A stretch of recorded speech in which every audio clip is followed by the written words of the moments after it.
Professor Paul Finkelman is a professor with Pittsburgh Law School, we're told. Got his BA, by the way, at Syracuse University, and is on the line with us right now. Good morning, Paul. Good morning, Professor.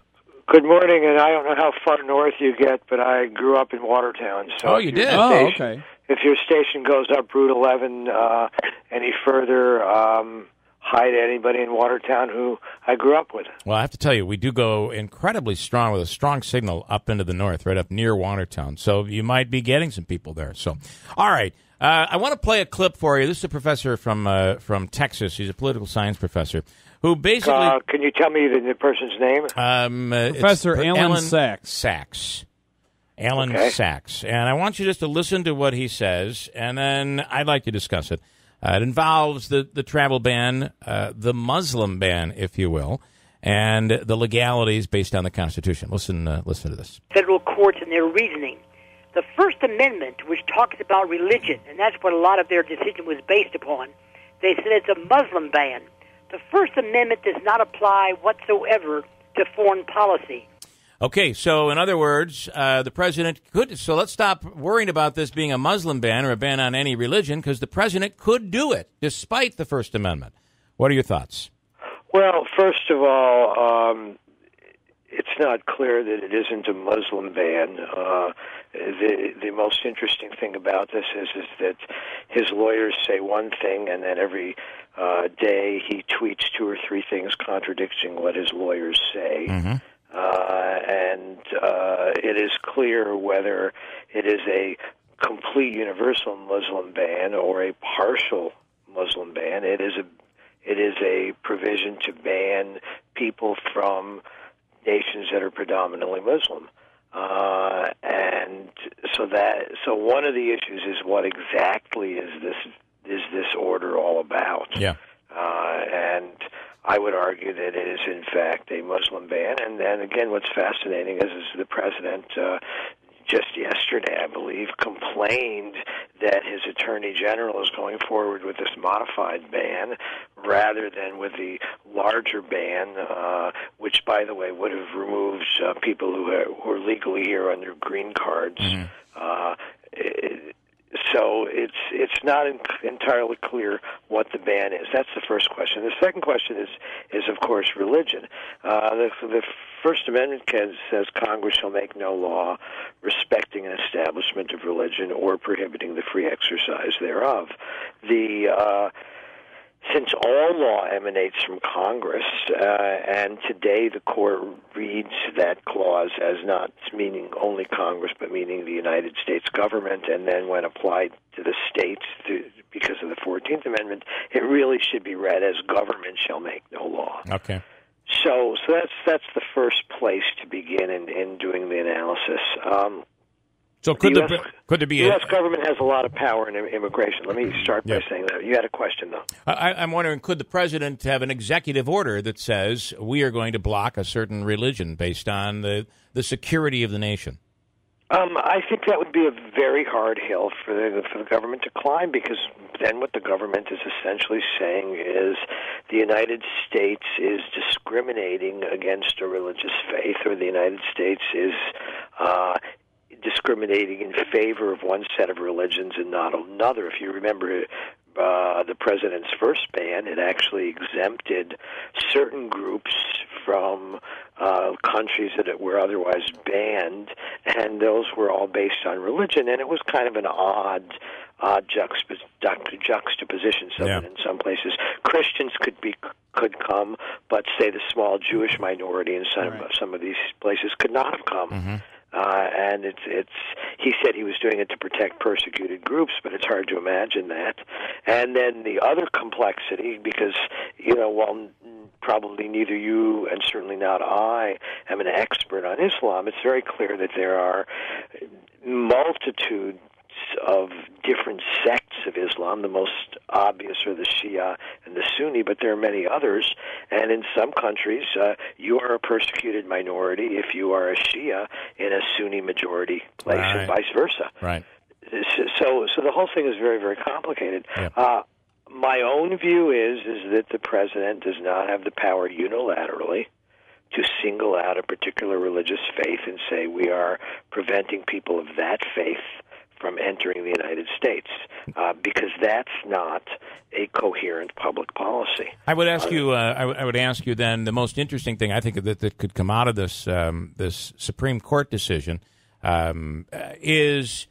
It seems like the lower courts looked and said, well, based on what's been written here on this ban, yes, you've gone through this and you've rewritten it and give us maybe it is a watered down version of it, but we're also going to consider what the president said on the campaign trail, what was left up on his website, things that he has tweeted out since he has been president, even though it's not in the legislation. They've used. Wait a minute! You got to remember there is no legislation. I'm sorry, not in the proposal. But that's really important here, right? Because you see, if in fact Congress were to decide tomorrow that we will have no immigration from Syria, period. Yeah.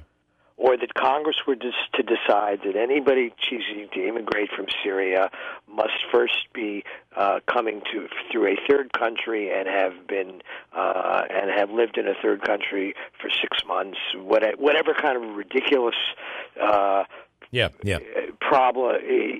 ridiculous requirements Congress had. Congress could pass that. And it would probably be constitutional because Congress pretty much has power to regulate immigration however it wants. But this is not legislation. This is the single act of a president acting completely on his own. And the justification for this, and this is, again, we have to go to the justification. The justification is that this is an emergency measure necessary for the security of the United States. And that's what's hard to justify here. Well, every day it becomes harder to justify. Every day that goes forward. They said they only needed 3 or 6 months. So here's one of the ironies. There are 6 nations where he has banned immigration. No citizen from any of those nations has ever killed anybody in the United States through an act of terror. Yeah.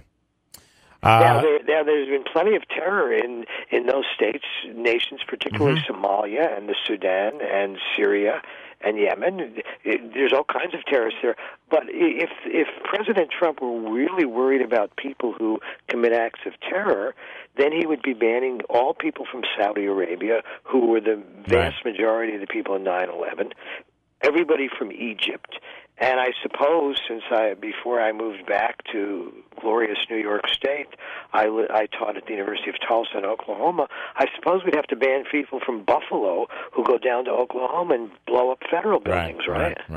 By the way, Paul Finkelman is a professor with Pittsburgh Law School and is a specialist when it comes to constitutional law. Manansky. You, 2 things there on what you said. I guess this is just more of my reaction and opinion.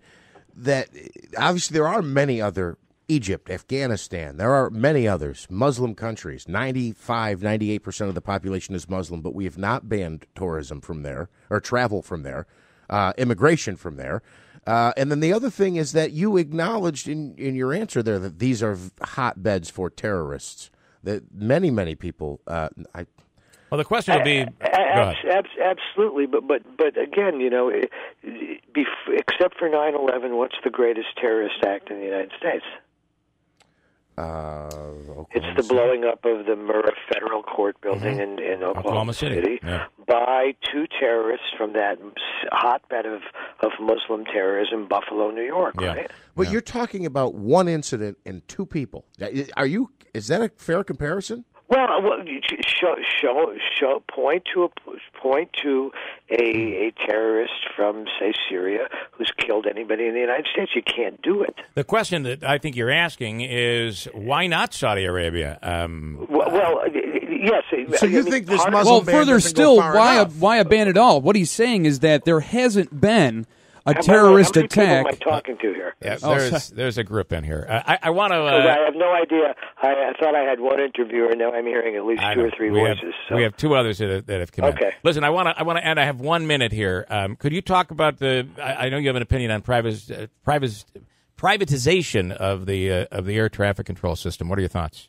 Yeah. First, let me answer the question. I'm sorry for the guy who was calling. I mean, I think the ban is incredibly stupid. The Obama administration and the Bush administration before that did a very, very good job after 9/11 of keeping bad people out. Yeah. Which is the point of what I'm trying to make, is that we haven't let any terrorists come in. Right.